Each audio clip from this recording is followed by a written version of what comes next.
Hi hello ಎಲ್ಲರಿಗೂ ನಮಸ್ಕಾರ. Welcome back to Shushi's kitchen. ಇವತ್ತು ನನ್ನ ಕಿಚನಲ್ಲಿ ನಾನು ಫಿಶ್ ಫ್ರೈ ಮಾಡಿಕೊಂಡು ಸಾರು ತೋರಿಸ್ತಾ ಇದ್ದೀನಿ. ತುಂಬ ಟೇಸ್ಟಿಯಾಗಿರೋ ಸಾರು. ಇದಕ್ಕೆ ಏನೇನು ಬೇಕು ಅಂತೆಲ್ಲ ತೆಗೆದಿಟ್ಕೊಂಡಿದ್ದೀನಿ. ನೋಡಿ ತೋರಿಸ್ತಾ ಇದ್ದೀನಿ. 2 ಟೊಮ್ಯಾಟೊ ಇಟ್ಕೊಂಡಿದ್ದೀನಿ, 2 ಈರುಳ್ಳಿ ಇಟ್ಕೊಂಡಿದ್ದೀನಿ, ತೆಂಗಿನಕಾಯಿ, ಹುಳಿ ಮತ್ತು ಧನಿಯಾ ಪೌಡರು, ಅರಿಶಿನ, ರೆಡ್ ಚಿಲ್ಲಿ ಪೌಡ್ರು, ಖಾರಕ್ಕೆ ಮತ್ತು ಚಿಲ್ಲಿ ಪೌಡರು ಮತ್ತು ಜೀರಿಗೆ ಪುಡಿ ಎಲ್ಲನೂ ಇಟ್ಕೊಂಡಿದ್ದೀನಿ. ನಾನು ಆಗ್ತಾ ಹಾಗೆ ಹೇಳ್ತೀನಿ ನಿಮಗೆ. ನೋಡಿ, ಜಿಂಜರ್ ಗಾರ್ಲಿಕ್ ಪೇಸ್ಟು ಇದೆ, ಮತ್ತು ಸ್ವಲ್ಪ ಮೆಂತ್ಯ, ಸಾಸಿವೆ, ಜೀರಿಗೆ ಎಲ್ಲ ಇಟ್ಕೊಂಡಿದ್ದೀನಿ. ಬೆಳ್ಳುಳ್ಳಿನೂ ಬಿಡಿಸಿ ಇಟ್ಕೊಂಡಿದ್ದೀನಿ. ಮತ್ತು ಫ್ರೈ ಎಲ್ಲ ಮ್ಯಾರಿನೇಷನ್ ಮಾಡಿರೋ ಪೀಸ್ಗಳನ್ನ ಇಟ್ಕೊಂಡಿದ್ದೀನಿ. ತಲೆ ಪೀಸು ಮತ್ತು ಹಿಂದೆ ಇರುತ್ತಲ್ಲ ಬಾಲ ಅಂತೀವಲ್ವ, ಆ ಪೀಸ್ಗಳನ್ನ ಇಟ್ಕೊಂಡಿದ್ದೀನಿ. ಸಾರಿಗೆ ಅದು ಚೆನ್ನಾಗಿರೋದು. ಮತ್ತು 1-2 ಪೀಸ್ ನಾರ್ಮಲ್ ಪೀಸ್ ಇಟ್ಕೊಂಡಿದ್ದೀನಿ. ಇವಾಗ ನೋಡಿ, ನಾನು ಅದನ್ನು ಮೊನ್ನೆ ನಾನು ಫಿಶ್ ಫ್ರೈ ಮಾಡಿಬಿಟ್ಟಿದ್ದೆ, ಅದರಿಂದ ನಾನು ಸಾರು ತೋರಿಸೋದಕ್ಕೆ ಒಂದು 4-5 ಪೀಸ್ ಇಟ್ಕೊಂಡಿದ್ದೀನಿ. ಅದೇ ಫ್ರೆಶ್ ಆಯಿಲಲ್ಲಿ ಇವಾಗ ನಾನು ಫ್ರೈ ಮಾಡ್ಕೊತೀನಿ. ನೋಡಿ, ಇಷ್ಟೇ ಪೀಸ್ ಇಟ್ಕೊಂಡಿರೋದು. ತುಂಬ ಟೇಸ್ಟಿಯಾಗಿ ಬಂದಿತ್ತಪ್ಪ. ನೀವು ಒಂದ್ಸರಿ ಟೇಸ್ಟ್ ಮಾಡಿಬಿಟ್ಟಂದ್ರೆ ನೀವು ಇದೇ ಥರ ಮಾಡ್ತಾ ಇರ್ತೀರ. ನೋಡಿ, ಇವಾಗೆಲ್ಲನೂ ಹಾಕ್ಬಿಟ್ಟು 2 ಸಾರಿ ಫ್ರೈ ಮಾಡ್ಕೊತೀನಿ. ಒಂದು 3 ನಿಮಿಷ ಫ್ರೈ ಮಾಡಿಕೊಂಡ್ರೆ ಸಾಕು. ಸಾರಲ್ಲಿ ಒಂದು 2-3 ನಿಮಿಷ ಬೇಯ್ತಲ್ವ. ನೋಡಿ, ತುಂಬ ಟೇಸ್ಟಿಯಾಗಿ ಬರುತ್ತೆ. ನೀವು ಬಿಡೋದೇ ಇಲ್ಲ. ಕೋಕೋನಟ್ ಮಿಲ್ಕ್ ಹಾಕಿ ಮಾಡ್ತೀನಿ. ನೋಡಿ, ಈ ಥರ ಒಂದು 2-3 ನಿಮಿಷ ಫ್ರೈ ಮಾಡಿಬಿಟ್ಟು ನಾವು ತೆಗೆದಿಟ್ಕೋಬೇಕು. ಈ ಆಯಿಲ್ನೇ ನಾವು ಸಾರಿಗೆ ಯೂಸ್ ಮಾಡ್ಕೊಳ್ಳೋಣ. ಇವಾಗ ನಾನೆಲ್ಲ ಫ್ರೈ ಮಾಡಿ ತೆಗೆದಿಟ್ಕೊಂಡ್ಬಿಡ್ತೀನಿ. 5-6 ಪೀಸ್ ಅಲ್ವಾ, 2 ಸಾರಿ ಮಾಡಿಬಿಟ್ಟು ತೆಗೆದಿಟ್ಕೊಂಡಿದ್ದಾಯ್ತು. ಇವಾಗ ಪಾತ್ರೆ ಇಟ್ಕೊತಾ ಇದೀನಿ. ನೋಡಿ, ಫ್ರೈ ಮಾಡಿರೋದು ಇಷ್ಟು ಪೀಸ್ ಇದೆ. ಒಂದು 4 ನಿಮಿಷ ಮಾಡ್ಕೊಂಡಿದ್ದೀನಿ. ಸಾರಲ್ಲಿ ಒಂದು 2 ನಿಮಿಷ 3 ನಿಮಿಷ ಆದರೆ ಫಿಶ್ ಮಾತ್ರ ತಿನ್ನೋದಕ್ಕೆ ಉಪ್ಪು ಖಾರ ಹಿಡಿದು ಅಷ್ಟು ಸಖತ್ತಾಗಿರುತ್ತೆ. ಆಯಿಲ್ ಸೇರಿಸ್ಕೊತಾ ಇದ್ದೀನಿ, ಫಿಶ್ ಆಯಿಲನ್ನೇ. ನಿಮಗೆ ಕಮ್ಮಿ ಬೇಕು ಅಂದರೆ ಕಮ್ಮಿ ಸೇರಿಸ್ಕೊಳ್ಳಿ. ನಾನು ಸಾರು ಹಾಕೊಳ್ಳುವಾಗ ಆಯಿಲ್ನ ಸೈಡಿಗೆ ತಳ್ಳಿಬಿಟ್ಟು ಸಾರನ್ನ ಎತ್ಕೊತೀನಿ. ಅದರಿಂದ ನೋಡಿ, ಜೀರಿಗೆ, ಸಾಸಿವೆ, ಮೆಂತ್ಯನೇ ಈ ಮೀನು ಹುಳಿಗೆ ಮೇಯ್ನು. ಇವಾಗ 2 ಆನಿಯನ್ನ ನಾನು ಏನು ಮಾಡ್ತೀನಿ, ಚಿಕ್ಕದಾಗಿ ಕಟ್ ಮಾಡಿದ್ರೆ ಅಷ್ಟು ಇದಾಗಿರಲ್ಲ ಅಂತ ಕ್ರಷ್ ಮಾಡ್ಕೊತಾ ಇದ್ದೀನಿ.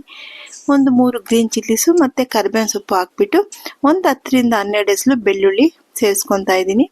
ಇವಾಗ ಜಿಂಜರ್ ಗಾರ್ಲಿಕ್ ಪೇಸ್ಟ್ 1 ಸ್ಪೂನ್ ಇಟ್ಕೊಂಡಿದ್ದೆ, ಅದನ್ನು ಸೇರಿಸ್ಕೊಂಡಿದ್ದೀನಿ. ಇವಾಗ ನಾನು ಆನಿಯನ್ನ ಕ್ರಷ್ ಮಾಡ್ಕೊಂಡು ಬಂದು ಇವಾಗ ತುಂಬ ಪೇಸ್ಟ್ ಮಾಡಬಾರ್ದು, ಕ್ರಷ್ ಮಾಡಿರ್ಬೇಕಷ್ಟೇ. ನಿಮಗೆ ಗ್ರೇವಿ ತುಂಬ ಚೆನ್ನಾಗಿ ಬರುತ್ತೆ. ಬಾಯಿಗೆ ಈರುಳ್ಳಿ ಮತ್ತು ಟೊಮೆಟೊ ಸಿಗೋದಿಲ್ಲ. ನೋಡಿ, 2 ಆನಿಯನ್ನು ನಾನು ಮಾಡ್ತಾ ಇರೋದು ಕಮ್ಮಿ ಅಲ್ವಾ, ಅದರಿಂದ ನಾನು ಸ್ವಲ್ಪ ಗಟ್ಟಿಯಾಗೆ ಮಾಡಿದ್ದೀನಿ. ಇನ್ನೂ ನೀರು ಸೇರಿಸ್ಬಹುದಿತ್ತು. ಸಾರು ಮೇಕ್ ಹೋಗ್ಬಿಟ್ರೆ ಇಟ್ಟು 2 ದಿನ ತಿನ್ಬೋದು. ತಿರ್ಗಾ ಜಾಸ್ತಿ ದಿನ ಇಟ್ಕೊಳಕ್ಕಾಗಲ್ಲ ಅಲ್ವಾ. ನೋಡಿ, 2 ಟೊಮೆಟೊನ ಹಾಗೆ ಗ್ರೈಂಡ್ ಮಾಡ್ಕೊತಾ ಇದ್ದೀನಿ. ಗ್ರೈಂಡ್ ಅಂದರೆ ಕ್ರಷ್ ಥರ ಮಾಡ್ಕೊತೀನಿ. ಮಾಡಿಕೊಂಡು ಈ ನಾನು ಫ್ರೈ ಮಾಡ್ತಾ ಇದ್ದೀನಲ್ವ, ಆನಿಯನ್ನು, ಜಿಂಜರ್ ಗಾರ್ಲಿಕ್ ಪೇಸ್ಟು, ಹಸಿರುಮೆಣಸಿನಕಾಯಿ, ಕರಿಬೇವಿನ ಸೊಪ್ಪು, ಸಾಸಿವೆ, ಮೆಂತ್ಯ, ಜೀರಿಗೆ ಇಷ್ಟು ಸೇರಿಸಿದ್ದೀನಿ. ಇದಕ್ಕೆ ಇವಾಗ ನೋಡಿ, ಜೀರಿಗೆ ಪುಡಿ 1/4 ಸ್ಪೂನ್ ಇಟ್ಕೊಂಡಿದ್ದೆ, ಅದನ್ನು ಸೇರಿಸ್ಬಿಟ್ಟು ರೆಡ್ ಚಿಲ್ಲಿ ಪೌಡ್ರು, ಖಾರದ ಚಿಲ್ಲಿ ಪೌಡ್ರು 1/4 ಸ್ಪೂನು. ಇದಕ್ಕೆ ಸ್ವಲ್ಪ ಖಾರ ಮುಂದೆ ಇರಲಿ. ಮತ್ತು ಕಲ್ಲರ್ಗೆ ಕಾಶ್ಮೀರಿ ಪೌಡರ್ 3/4 ಸ್ಪೂನು ಮತ್ತು 1.5 ಸ್ಪೂನಷ್ಟು ಧನಿಯಾ ಪೌಡರ್ ಸೇರಿಸ್ಕೊಂಡು 1/4 ಸ್ಪೂನು ಅರಿಶಿನ ಕೂಡ ಸೇರಿಸ್ಕೊಂಡಿದ್ದೀನಿ. ಇದನ್ನೇ ಹೀಗೆ ಆಯಿಲಲ್ಲಿ ಫ್ರೈ ಮಾಡ್ಕೊಳ್ಳೋಣ. ಮೀನುಳಿಗೆ ತುಂಬ ಜನ ಕೋಕೋನಟ್ ಆಯಿಲ್ ಸೇರಿಸ್ತಾರೆ. ನಾನು ನಾರ್ಮಲ್ ಸನ್ಫ್ಲವರ್ ಆಯಿಲೇ ಸೇರಿಸ್ತಾ ಇದ್ದೀನಿ. ಅದನ್ನು ಸೇರಿಸಿದ್ರೆ ಇನ್ನೂ ಚೆನ್ನಾಗಿರುತ್ತೆ ಅಂದರೆ ಕೇರಳ ಸೈಡಲ್ಲೆಲ್ಲ ಕೋಕೋನಟ್ ಆಯಿಲ್ ಸೇರಿಸ್ತಾರೆ. ನೋಡಿ, ಇದರ ಚೆನ್ನಾಗಿ ಆಯಿಲ್ ಅದೇ ಫ್ರೈ ಮಾಡಿದ ಆಯಿಲ್ ಇತ್ತಲ್ವ, ಅದನ್ನೇ ಹಾಕ್ಕೊಂಡು ಫ್ರೈ ಮಾಡ್ತಾ ಇದ್ದೀನಿ ಸ್ವಲ್ಪ ಸೇರಿಸ್ಕೊಂಡು. ಇವಾಗ ಟೊಮೆಟೊ 2ನ್ನ ಗ್ರೈಂಡ್ ಮಾಡ್ಕೊಂಡು ಬಂದೆ, ಕ್ರಷ್ ಮಾಡಿ ಸ್ವಲ್ಪ ಹಾಗೆ ಗ್ರೈಂಡ್ ಆಯಿತು. ಇದು ನಿಮಗೆ ಗ್ರೇವಿ ತುಂಬ ಚೆನ್ನಾಗಿ ಬರುತ್ತೆ ಈ ಥರ ಮಾಡ್ಕೊಂಡಾಗ. ಇಲ್ಲ ಅಂದರೆ ಗ್ರೇವಿ ಅಷ್ಟು ಅಲ್ಲಲ್ಲಿ ಟೊಮೆಟೊ ಅಲ್ಲಲ್ಲಿ ಈರುಳ್ಳಿ ಸಿಗ್ತಾ ಇರುತ್ತೆ. ನೋಡಿ, ಎಷ್ಟು ಚೆನ್ನಾಗಿ ಬಂದಿದೆ ಗ್ರೇವಿ, ಗಸಿ ಥರ ಬಂದಿದೆ ಅಲ್ಲ. ನೋಡಿ, ಇವಾಗ ನಾನು 1 ಲೆಮನ್ ಸೈಜ್ ಅಷ್ಟು, ನಿಮಗೆ ಹುಳಿ ಎಷ್ಟು ಬೇಕು, ಮೀನು ಹುಳಿ ತುಂಬ ಹುಳಿ ಬೇಕು ಅಂದರೆ ಸ್ವಲ್ಪ ಜಾಸ್ತಿ ತಗೊಳ್ಳಿ ಹುಣಸೆ ಹಣ್ಣನ್ನ. ನಾನು ಮೀಡಿಯಮ್ ಆಗಿ ಮಾಡ್ತಾ ಇದ್ದೀನಿ. ಹುಳಿ ಇತ್ತು, ಹೊಸ ಹುಣಸೆ ಹಣ್ಣಿದು. ಇದನ್ನ ಚೆನ್ನಾಗಿ ಕಿವುಚ್ಬಿಟ್ಟು ನೀರನ್ನ ಇವಾಗ ನಾವು ಬಿಟ್ಕೋಬೇಕು. ನೋಡಿ, ತುಂಬ ಚೆನ್ನಾಗಿ ಬಂದಿತ್ತು ಮಾತ್ರ ಗ್ರೇವಿ. ನೋಡಿ, ಬಿಡ್ತಾ ಇದ್ದೀನಿ. ತಿರ್ಗಾ ಇರೋ ಹುಣಸೆ ಹಣ್ಣನ್ನು ನೀಟಾಗಿ ಕಿವುಚ್ಬಿಟ್ಟು ಬಿಟ್ಕೊಳ್ಳೋಣ. ನೋಡಿ, ಮೇಲೆಲ್ಲ ಆಯಿಲ್ ತೇಲ್ತಾ ಇದೆ. ಫಿಶ್ ಫ್ರೈ ಮಾಡಿರೋ ಆಯಿಲೇನೆ ಅದು. ಈ ಥರ ಫ್ರೈ ಮಾಡಾಕ್ದಾಗ ನಿಮಗೆ ಮೀನು ಸಾರಲ್ಲಿ ತಿನ್ನುವಾಗ ತುಂಬ ಉಪ್ಪು ಹುಳಿ ಖಾರ ಎಲ್ಲ ಸಖತ್ತಾಗಿ ಹಿಡಿದಿರುತ್ತೆ. ಒಂದ್ಸಾರಿ ಮಾಡಿ ನೋಡ್ಬಿಟ್ರೆ ನೀವು ತಿರ್ಗಾ ಪುನಃ ಮಾಡ್ತಾ ಇರ್ತೀರಾ. ನೋಡಿ, ಇರೋ ಪೀಸ್ಗಳನ್ನ ಇದರಲ್ಲಿ ಸೇರಿಸ್ತಾ ಇದ್ದೀನಿ.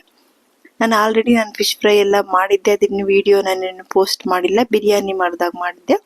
ಅದರಿಂದ ಒಂದು 4-5 ಪೀಸು ಮ್ಯಾರಿನೇಷನ್ ಮಾಡಿದ್ನ ಎತ್ತಿಟ್ಕೊಂಡಿದ್ದೆ ಈ ಥರ ಮಾಡಿ ತೋರಿಸೋದಕ್ಕೆ.